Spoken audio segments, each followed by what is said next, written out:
Hello everyone, welcome to another mini blog. কেমন আছো তোমরা সবাই? নতুন ভিডিওতে স্বাগতম। আর তার আগেই বলে দিই, আজকে কিন্তু একটু ফ্লেক্স মারতে যাব আমি।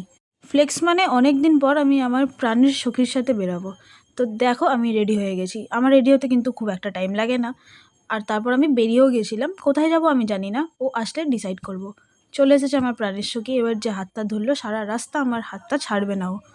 আচ্ছা, তোমাদের কি এমন কোনো বন্ধু আছে যে কোনো দিন তোমার সামনে ফেক সাজেনি, নিজের দুঃখটাকে তোমার দুঃখ বলেই মনে করেছে, আর তোমাকে হাজারটা গালাগাল দেওয়ার পরও তোমার সাথেই আছে?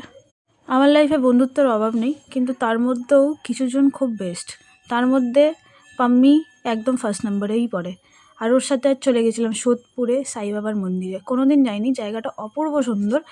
আর সত্যি বলতে আমাদের দুজনেরই মন খুব খারাপ ছিল, আর আমরা সবসময় মন খারাপটাকে সেলিব্রেট করি এইভাবে।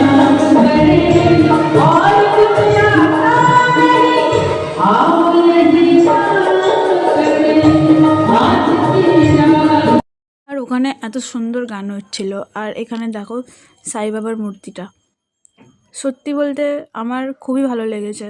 মানে যত মন খারাপ মনে হয় সব শেষ হয়ে গেছে, একটা শান্তি ছিল, আলাদাই একটা শান্তি আমার লাগছিল। প্রে করলাম যাতে সবাইকে ভালো রাখে আর সুস্থ রাখে। আর এই দেখো, বন্ধু হোক এমন যে সব সময় সাথে থাকবে, পাপও তার সাথে আর পুণ্যও তার সাথে। চলো এবার পুজো দিয়ে আমরা একটু ঘুরছিলাম মন্দিরটার আশেপাশে, আর এখানে একটু আমি ধূপ জ্বালিয়ে দিচ্ছিলাম। কারণ আমার যে কটা খারাপ সময় গেছে না, আমি ঠিক এইভাবে মন্দিরে গিয়েই সবটা মিটিয়ে নেওয়ার চেষ্টা করি যে ভগবান সবাইকে ভালো রাখো, সবাইকে সুস্থ রাখো। আর আমার একটাই কথা, যে আমার খারাপ চায় তাকেও ভালো রাখো, যে আমার ভালো চায় তাকেও ভালো রাখো।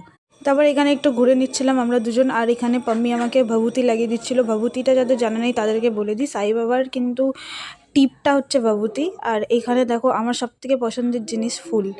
তারপর কি পুজো পুজো দিয়ে আমরা বেরিয়ে পড়েছিলাম। এবার আমরা যাব বাড়িতে। আর এই দেখো অটোতে এখন আমরা বসে গেছি। অনেক দিন পর এইভাবে বেরিয়ে না সত্যি খুব ভালো লাগছিলো। আর এখানে দেখো ম্যাডাম ঘুমিয়ে পড়েছিল, আর ওর চুলটা আমার মুখে। কি বলবো, এদেরকে সহ্য করতে করতেই জীবনটা শেষ হয়ে যাবে। তারপর চলেছিলাম আমরা ডানকুনি স্টেশনে। এবার কিন্তু বাড়ি যাওয়ার পালা। ঠিক আছে, তার আগে একটু পেট পুজো করে নিয়েছিলাম, কারণ সারা রাস্তা কিছু খাওয়া হয়নি আমাদের। চলো দেখা হচ্ছে নেক্সট ভিডিওতে।